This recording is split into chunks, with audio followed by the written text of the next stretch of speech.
Dans cet exercice, c'est un exercice avec une figure qu'on appelle complexe. Complexe non pas parce qu'elle est compliquée, mais complexe parce qu'elle est composée de figures élémentaires. Ici, elle est composée de plusieurs triangles. On peut donc y voir effectivement plusieurs triangles. Premier triangle ici, un second ici et un dernier ici. Alors, nous, si on examine bien la question qu'on nous pose, nous aimerions bien savoir si le triangle ABC a un angle droit. On pourrait imaginer qu'il a ici d'après le croquis, mais il faut se méfier des croquis. En tout cas, si jamais il y a un angle droit, il pourrait être là. Mais il nous faut en tout cas les trois longueurs. Alors, on a déjà le 13 cm. Ici, on a un petit morceau. On a jusqu'ici, on a 9 cm, mais il nous manque le petit bout là, et il nous manque clairement AB. Alors justement, ça nous donne des idées de choses que nous pourrions chercher. Alors, réexaminons la figure. Et faisons apparaître les points d'interrogation. Donc là, j'ai repris la figure et j'ai fait apparaître les points d'interrogation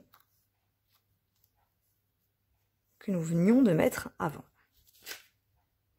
Et je les découpé. Donc, point d'interrogation pour HC et point d'interrogation pour AB. Et bien justement, en la découpant, nous obtenons des exercices élémentaires comme ceux que nous avions vus précédemment. Donc, en travaillant dans ce triangle, en connaissant ici les deux longueurs, nous pourrons trouver la troisième. L'angle droit qui est ici sera le même qu'ici. Dans ce triangle ici, rectangle, nous avons deux longueurs, nous trouvons la troisième.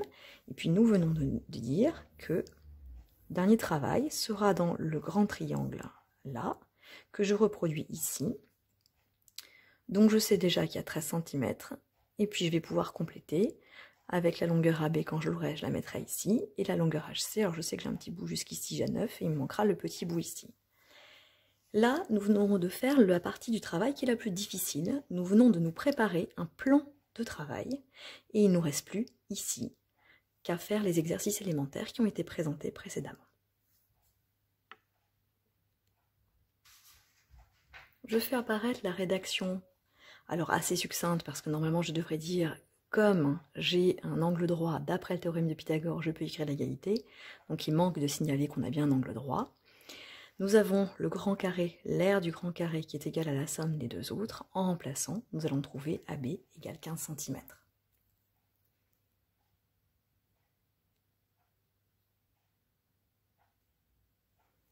Pour la deuxième partie, donc, comme nous avons un triangle rectangle en H, d'après le théorème de Pythagore, nous pouvons écrire l'égalité que l'aire du grand carré est égale à l'aire des deux autres carrés. Donc ça donne AC au carré est égal à AH au carré, plus HC au carré. En calculant, nous avons 169, 13 fois 13, 12 fois 12, 144, et puis justement, la dernière R que nous cherchons.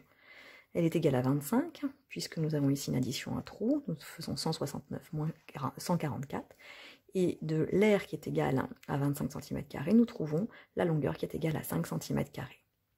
À présent, reportons ce que nous avions prévu. Ici, nous avons 15 cm. Ici, nous avons les 5 cm et j'en profite tout de suite pour additionner et trouver ici les 14 cm.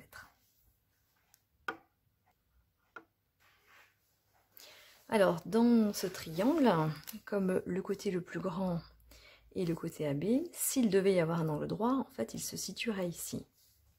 Nous pouvons examiner, donc ici, nous pouvons chercher les aires des carrés. 13 fois 13, donc là je vais remettre les unités pour pas qu'on s'embrouille, donc ce sont des centimètres. 13 fois 13, 169 cm², 14 fois 14, 196 cm², 15 fois 15, nous l'avons d'ailleurs vu avant, 225 cm². Très clairement, la somme des deux plus petits carrés n'est pas égale à la somme de l'aire du plus grand carré. Je propose une rédaction pour terminer. Donc, comme nous l'avions vu dans les exercices élémentaires, nous présentons l'aire du grand carré, la somme des aires des deux autres carrés, puis nous faisons la conclusion. Comme il n'y a pas d'égalité, l'égalité de Pythagore n'est pas vérifiée, d'après le théorème, nous n'avons pas d'angle droit. Donc ce qui est vraiment important ici, c'est d'avoir compris que avant de commencer en détail la rédaction, c'est très important d'avoir préparé un plan pour ne pas se perdre.